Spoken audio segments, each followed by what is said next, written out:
Hey everybody, John from Bike Fit Advisor. In a previous video, we explored a little bit of how the ankle moves as viewed from the side.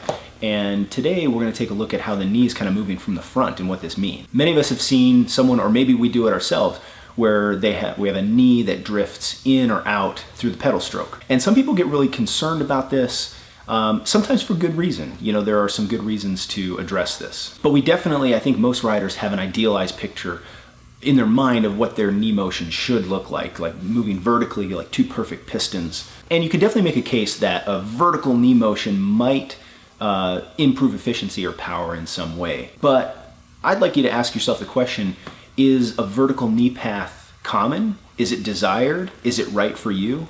And frankly, for many people, it's not. The most important thing to remember is that the knee doesn't move on its own volition. It is told where to go. It's why we call it the slave joint.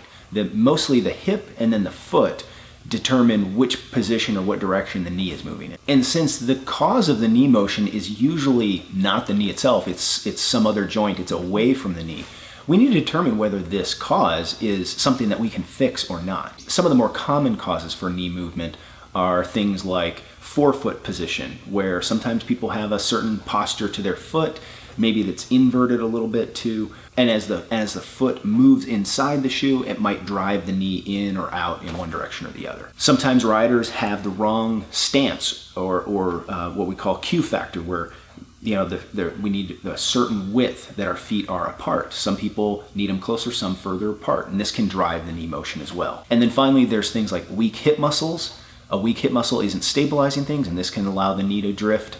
In addition to hip arthritis. This is one that I'm seeing more and more of as the riding population ages. Osteoarthritis can force knee motion out to one side. So we could come up with some basic rules for when to try and fix it. If you're having knee pain and your knee is drifting, this is it might be a good idea to look into this a little bit.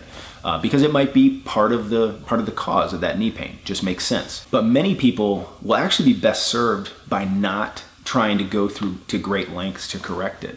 We definitely don't want to force everybody into the same box of trying to get perfectly vertical knees. It's just not going to be productive, and it could actually cause problems for a lot of people. Now, how do we determine our knee path and what we should do about it? Well, we can go about the complicated way, and we can take some high-speed video and we can track the knee that way. This is actually a lot easier than you might think. There's a lot of tools that are readily and freely available to us these days that would allow us to investigate the knee this way. But you could also go the trial and error path, and this would involve sort of trying to fix the most common causes of knee drifting. So the most common cause I would say for the knee drifting is forefoot posture. Even though most people don't have what we would consider symptomatic forefoot varus.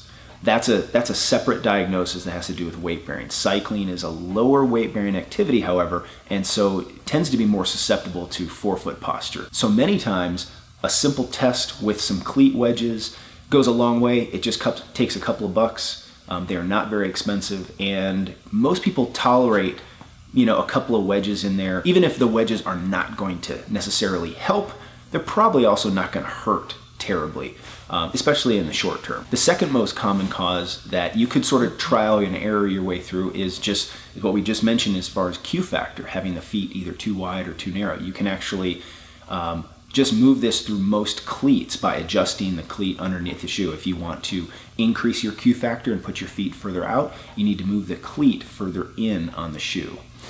And vice versa. If you want your feet further in, you move the cleat out on the shoe. But a knee motion that is really difficult to trial and error your way out of is when you have one knee that's moving out and one knee that's moving in. And I call this windswept knees. What this usually relates to is that somebody is not sitting square on their saddle, and that's causing this shift in the knee motion as well. This is a lot tougher to track down because the shift on the saddle can have a lot of different causes. So to illustrate how difficult this can be, let me tell you about a client that I had yesterday.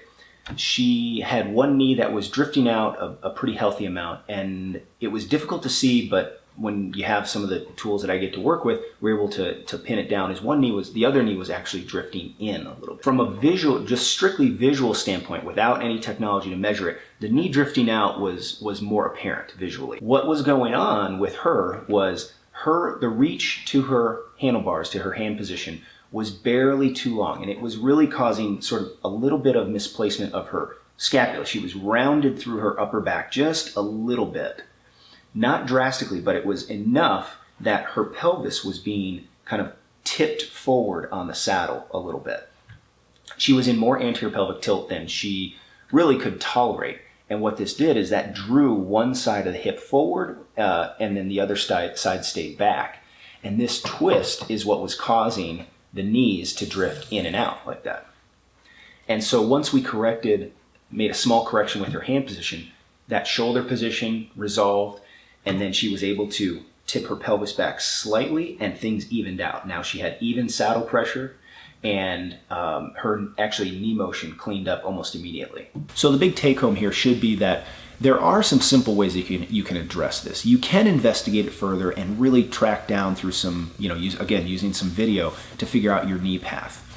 Just keep in mind though that there may not be anything you can do about the knee path entirely anyway. Some people, there's nothing you can do, unfortunately. Others, we can improve it and refine it a little bit, but that's kind of where we want to leave it. We don't want to try again and force everybody into this idealized vertical knee path, because it's just not going to be productive for most people. You still need to think of the knee as part of the entire chain, and sometimes we need to have different areas of what we would call like a blow-off valve, where pressure can be released in the system. And sometimes the knee drifting a little bit is some of that pressure being released. So let me know what you've experienced. Do you have a knee drifting? Have you tried to fix it? Were you able to fix it? Was it not, did it not respond? Or were you able to fix it and you're able to then, that also cured some other issues you were dealing with? So put those in the comments below. I'd love to hear about them. That's all I have for this one. I will see you in a couple of days on the next video.